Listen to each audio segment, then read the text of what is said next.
Ah, it's so nice to be playing a game that isn't Skyrim. Oh, whoops, looks like I died. I'm sure I'll respawn nearby. What? What in the... Hello everyone and welcome. Today we answer the question, can you beat Elden Ring as the Dovahkiin? We pick hero for the stats and start our character as the Northerner template because Skyrim belongs to the Nords. I was gonna customize her, but this is pretty close to a Nord, so I just name her Dovachad and we're off. Oh hey there, Better Lydia, what's up? Hey, thanks for giving me Shadowmere, now to leave you at Breezehome and never see you again. So while I roam around collecting all the cheese wheels and minor healing potions that I can, let me explain what this run is. There are an abundance of weapons in Skyrim. Maces, swords, spells, bows, you know, the stock fantasy weapons. I could just use them all and call it a Dovahkiin run, but that's basically a normal playthrough and none of you came here to see that. Now, you probably guessed it, this run is all about Fusro dying literally everything. Fortunately for us, there are a few ways to deal damage just by screaming. The one that is most similar to the Dragon Shout we want is Beast Roar. Unfortunately, that's locked behind 4 Death Root, which we can only get by beating select bosses. So for now, we have to settle for the knockoff Fusro Da, Troll's Roar, and luckily for us, there is a weapon obtainable right now that it's attached to, the Troll's Golden Sword. Alright, let's test this baby out. Oh, Jeff! That's not good. Oh wait, silly me, I can't hold the sword properly, and therefore can't scream properly. Because that makes sense. After making sure I didn't skip Arm Day, I am doing considerably more damage. This is actually the reason I picked Hero. With 16 base dexterity plus Radagon Sword Seal, we have just enough strength to two-hand this weapon without needing any extra levels. The drawback is each cast costs a chunk of FP and a hero ain't so smart. Right now we are only able to get 3 casts per mana bar and that kinda sucks. But after collecting all those cheese wheels, I have more than enough flasks to take on Margit. Maybe. On my first attempt, I got him around halfway and had about 10 more casts before I was out. So we either need to hitless Margit and put everything in the blue flasks, grind runes for mine levels, or fight everyone's favorite Crystal Man for a bell bearing. Then grind to buy smithing stones I guess, but one step at a time. Troll's Roar deals strike damage, making this fight an absolute cakewalk. I mean, look, I'm literally just blowing him in a corner. No wait, that didn't come out. The damage from Ashes of War scale with the weapon level, so after making our sword a +7, then putting a few levels into mine just for extra casts, we head back to Margit and yep, that is way better damage. In just 1 mana bar worth of casts, we were able to lower his health to around 80%. Translation, Margit gets dunked on in this attempt, and with that, we storm the castle. Would you like to hear the bird call of my people? I don't know why I even came up here, I don't need the Claw Talisman. This is dumb. This is the dumbest way to fight things in this game. I'm literally just screaming at him. Godrick is a pretty easy fight. We just run around him screaming until he... Wow, okay, rude. As I was saying, he's slow enough that we can sneak in a scream. Godrick dead. Alright, so I have a few problems with Troll's Roar. The damage is kinda meh, especially considering the FP cost, but a bigger problem is just how slow it is. Or rather, how slow it is while also requiring that we be in melee range of the enemy. The ability to knock over low poise enemies is fantastic, but there's only like 4 times in the whole game that's going to be useful. Beyond that, it's not very Fusro Da-y. I mean, Troll's Roar is more like an explosion coming from us compared to a projected shout, so I think it's time we upgrade our voice, and to do that, we need some plants.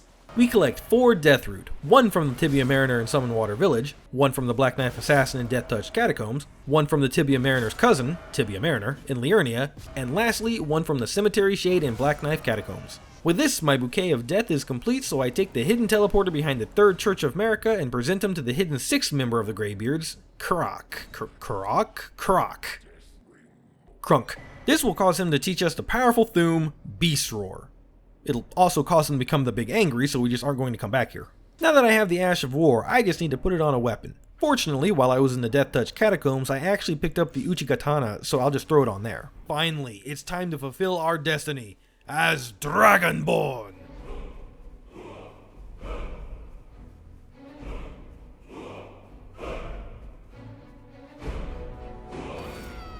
Well, that kinda sucks. Alright, so Beast Roar does less damage than Troll's Roar, but it comes out much faster and costs less FP. It's also a ranged attack, even if I suck at knowing the range. Overall, I think it's going to be an improvement, but I guess the real test would be fighting a dragon. Agil, are you okay? Whatever, eventually we slay the mighty dragon and prove that the prophecy of the Dragonborn has come to pass. After hundreds of years, I am returned. Conveniently, hundreds of years is how long it will take to make the Elder Scrolls 6, Todd Howard? The College of Winterhold is up next. A little more hostile than I remember them being, but that's okay. I was a little bit worried about the Red Wolf of Radagon. I figured he'd jump out of the way of all my screaming, but it turns out he's really good at doing tricks. Watch. Sit. I wish Beast's Roar had actual knockback power. It would be so satisfying to shout enemies off ledges and such. For now, I'll just have to knock them around with Troll's Roar. Alright then. Okay, time for Renala. My first thought was to use Beast's Roar to break the shields, then swing hard with Troll's Roar on Renala herself. The first attempt was going pretty well, right up until this happened. In the second attempt, I just stuck to Beast Roar as the damage seemed about the same, so using less mana was a smarter play. After 3 cycles, she goes into phase 2. At this point, I wanted to test to see if I could knock her down. Good, I'm glad to know that we can blow her on the ground using our mouth. Once she starts summoning things, it gets a bit trickier to get in, so I switch back to long range combat, and eventually, she goes down. At this point, the build is starting to come together, but I want to look a little more like I'm from Skyrim, so I head over to this merchant and buy a large leather shield. Which I quickly realized was stupid, as the hero class starts with one, but whatever. We also need to buy the no skill Ash of War, otherwise we would just parry with this shield, and that is, distinctly not a dragon shout. With that, I think we're looking a little more like a true Nord. Also, I'm going to be honest, the hero starting armor basically screamed Skyrim to me, and I was too lazy to look up a different set. But by all means, comment down below which armor sets would be more fitting. Listen, I'm no horse expert, but I feel like sneaking up behind a horse to scream at it is a terrible idea. Whatever, the Draconic Tree Sentinel's horse might have mastered Fire Breath, but that is no match for my Thuum, and eventually we shout him down. Look at the size of that dragon! Seeing it, I just...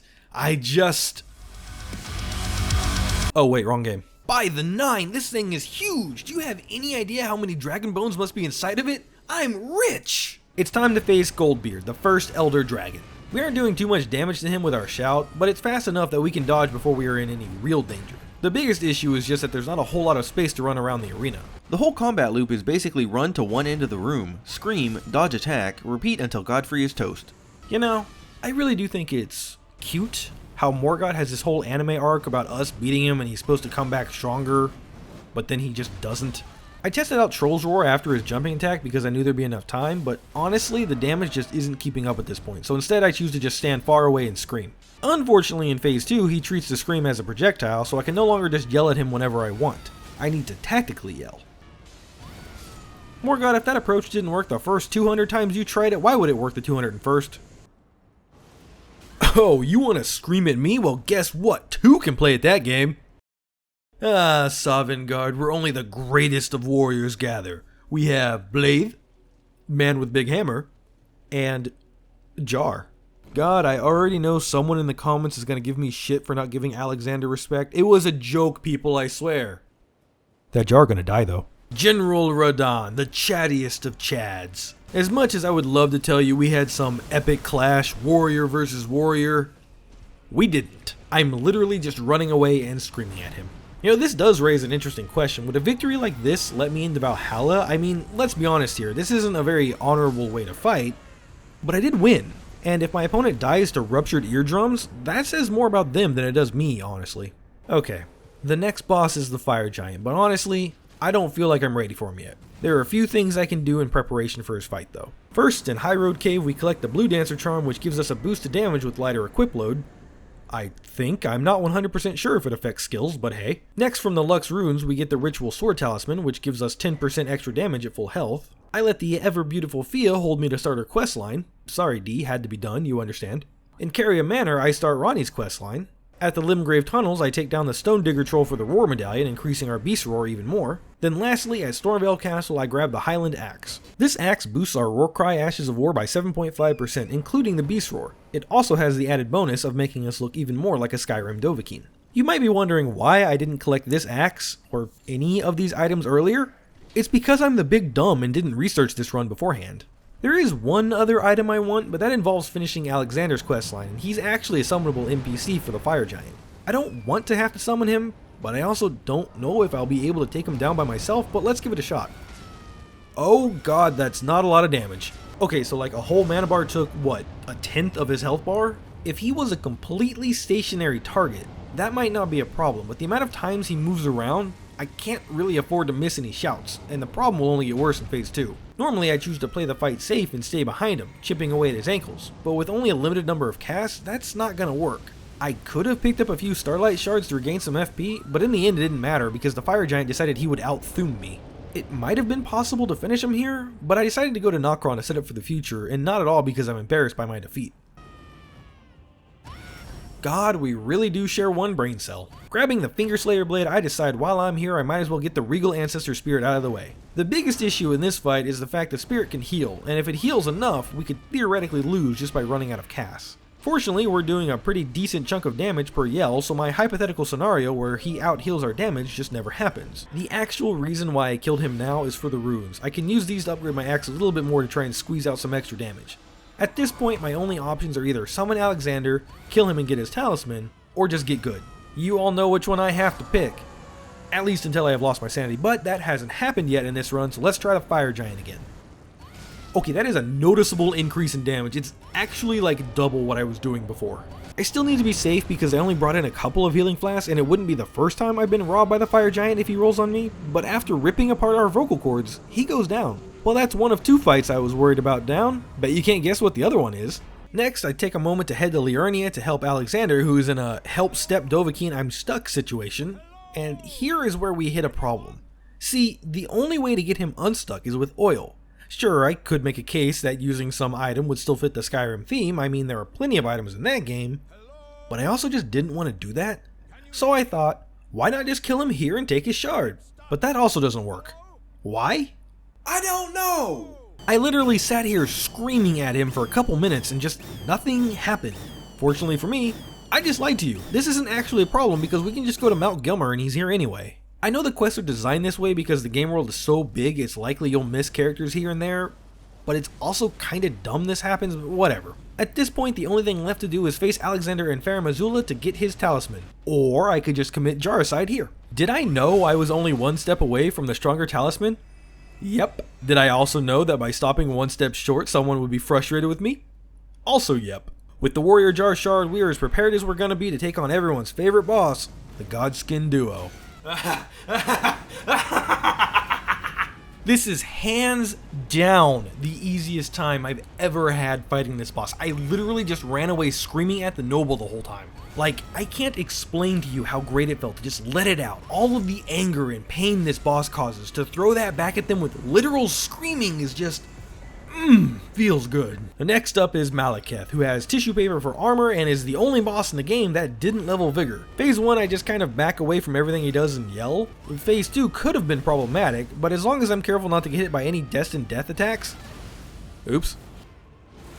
Hey, isn't that cute? He's trying to copy us. Malekith, you don't need to copy me to be liked. Everyone already loves you. After just a few more shouts, he goes down.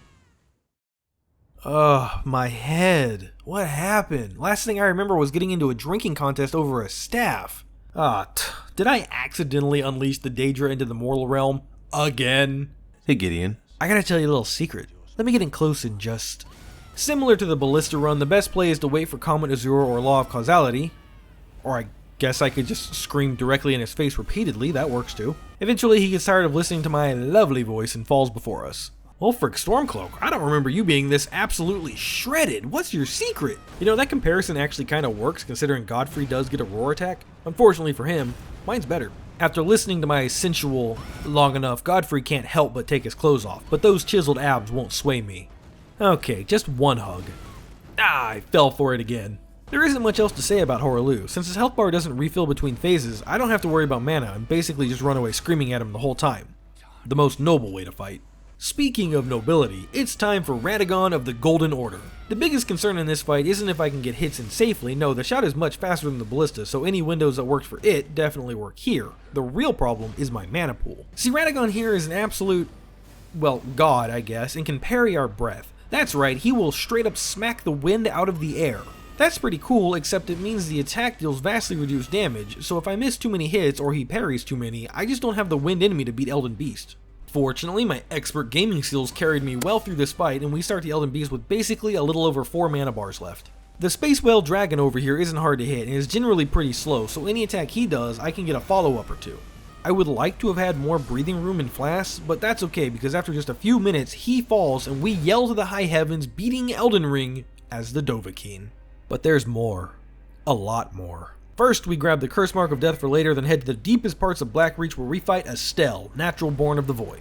I'm pretty high level at this point, so I don't really expect there to be an issue. Oh, I got grabbed. That's fine. Look at all this health I have. I still have some health. I hate this game. Second try goes much better, and we take Estelle down no problem. Up at Castle Sol, we take on Commander Nile. The two summons aren't that hard to deal with, mostly because we can keep our distance, and when it switches to a one-on-one fight, all we have to do is wait for him to leap, dodge back a couple times, then pepper him with insults. Eventually, the commander goes down. Fusro da! Fusro da! Fusro, he's dead. It's time for Mog, Lord of Blood, who is aptly named because by the end of this, his ears will be bleeding. I hate to break it to you, but there isn't really any difficulty in this fight, at least not any more than normal. With all the upgrades and talismans I have, I'm dealing serviceable damage to all these late game bosses. So after trying and failing to sing along to his Nihil song, he goes down. I will die on the hill that screaming point blank at enemies is the best way to play this game. Finally, it is time for Malenia, Blade of Miquella. Before fighting her, I was unsure of how difficult this would be. On top of her just being a pain in general, the shouts don't travel fast enough to hit her from a safe distance, and she basically has 2 health bars, meaning I need to properly balance mana and health flasks. I thought about switching to Troll's Roar because it should knock her down, but at this point I was all in on the Fusro Da. I'm basically at peak damage now, so the only thing left to do is get good. Yep, just gotta get good. It took a handful of tries to get the timing down, but eventually the Goddess of Rot knows defeat. Immediately following Malenia is a boss I was very worried about, Rykard. So worried, in fact, that upon entering the fight, I immediately grabbed the Serpent Hunter Spear and was already thinking of silly jokes about it being a funny-shaped Dragonbane from Skyrim, but I decided to give Rykard a try voice only, and to my surprise, We hit harder than a wet noodle. not by much, but still. I know it's because I'm hitting him in the head, as a couple times throughout the fight I hit him in the body and we did less damage, but at the end of Phase 1, I still had 6 flasks. Okay, now that's less damage, but I'm still determined. I've always thought Phase 2 Rykard was easier. I mean, the biggest threats are when he calls upon the Skulls of the Damned and uses Blasphemous Blade, but the solution to those are run in big circle and run away, respectively. It took a minute, but with 2 blue flasks to spare, the Serpent King falls before us. At this point, there are only 2 remembrances left, Fortisax and Placidusax. Of course I saved the 2 dragon bosses for last, but that's still not enough. I won't be the savior of Tamriel if I let a single dragon roam the lands between. I've already handled Agheel, and one by one I will hunt down the others. Smaurag, Adula, Borealis, Landsax, Ixyx, Grail. Hell, I even took down the Magma Worms, Maker and Theodorix, as well as those 2 unnamed ones. Basically, if it looked remotely like a dragon and had a big ass health bar, I slayed it. Before anyone asks, yes, I also got the one in Volcano Manor, but it doesn't have a boss health bar, so it doesn't fit in with the joke. Up next is the legendary Lich Dragon Fortisax. I thought this battle would be epic, but we hit like a dump truck full of cinder blocks. The whole fight only lasted a couple minutes, and we even got this cool Duel of the Thumes moment right at the end, but with Fortisax down, there's only one left, Dragon Lord Placidusax. I thought about narrating this fight, but instead, I'll just leave you with this.